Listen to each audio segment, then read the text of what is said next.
Hello everyone, thank you for checking out our video. Today we're going to show you how to make a slope-intercept calculator using Visual Studio 2012 with Visual Basic. First thing we're going to do is start the program with a new project. We're going to type our title as Slope-Intercept Calculator as soon as it comes up. There it is. Slope-Intercept Calculator. And then we're going to hit OK. Once we are finished with that, my partner's a slow typer, and we're going to start the program.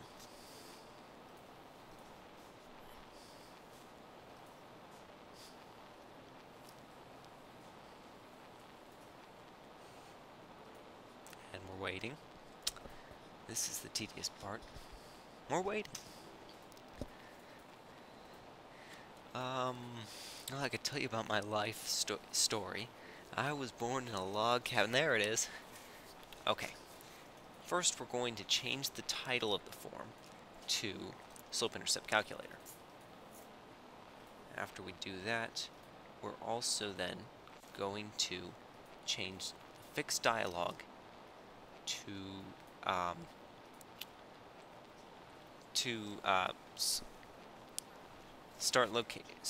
default location, and then center screen for the default location. For the form itself, we're going to need several objects, 6 labels, which we will then position into their correct spots. Waiting for my partner to do this, because she's mental like that.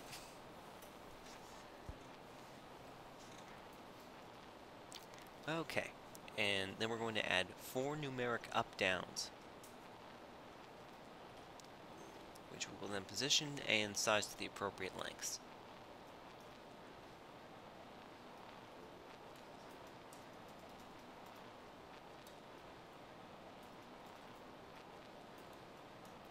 Okay, almost done there. There we go. Okay, now we are going to add 2 text boxes. We're going to shrink these as well. Position them next to the other 2 labels we need, and then we're going to need 2 buttons. And positioning those. Oh wait, we got to move some more stuff. As you can tell, folks, this was a stressful process making this video. Now we're going to shrink the form itself, but you want to make sure you can see all the text and objects still. And we're going to center it. Okay, now we're going to name all the labels. X1, colon. Oh wait, sorry, that's the issue there. My partner tried to name the name itself, whereas what we need to do is type in the text box. And she likes colons, so she's going to put a colon after every one of these. X1 colon. X2 colon. Y1 colon. Y2 colon. Now we're going to name the buttons. This one will be Calculate, and the other one will be Reset. Oh. Well, also, for the name of the button itself, though, you're going to type in BTN and then whatever you put into the text box. That helps you with coding later. Okay, Reset. Now we're going to change these labels to Slope and X-Intercept.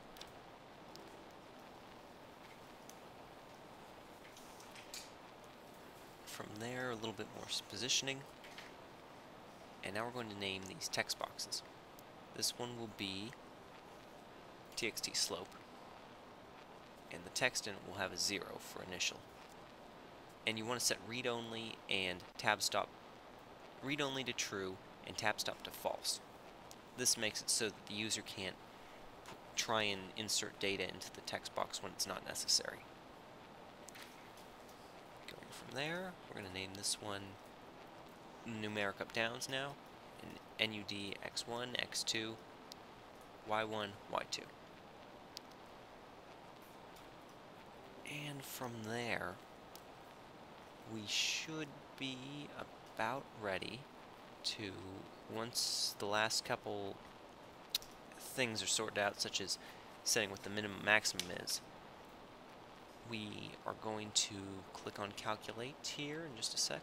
Oh wait, txt. Okay, we should have done this a while ago. Thank you, Sharon.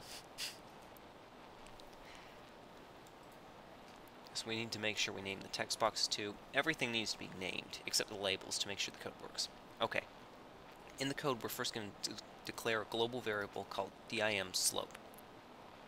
We're now going to set slope equal to the generic slope-intercept formula, which is y2 minus y1 divided by x2 minus x1. And what you're going to do for all of these is type the name of the individual numeric up-down dot value and then put it into the text.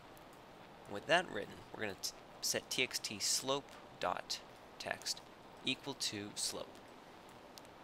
Now for the x-intercept, we're going to type in txt x-intercept equals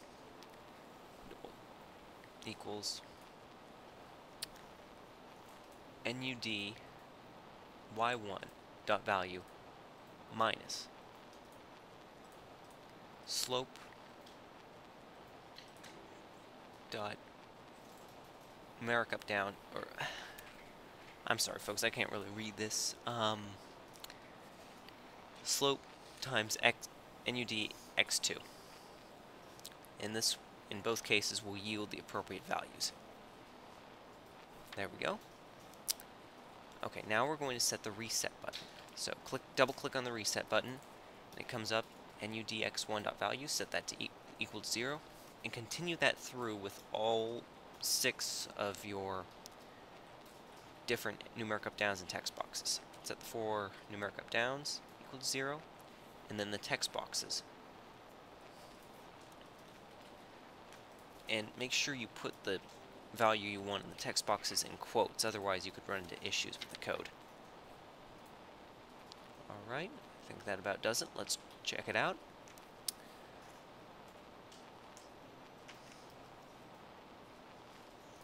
And it works. Perfect. Okay, thank you very much for watching. Please subscribe. This was the Slope-Intercept Calculator from Moon Area High School. Signing off. Thank you.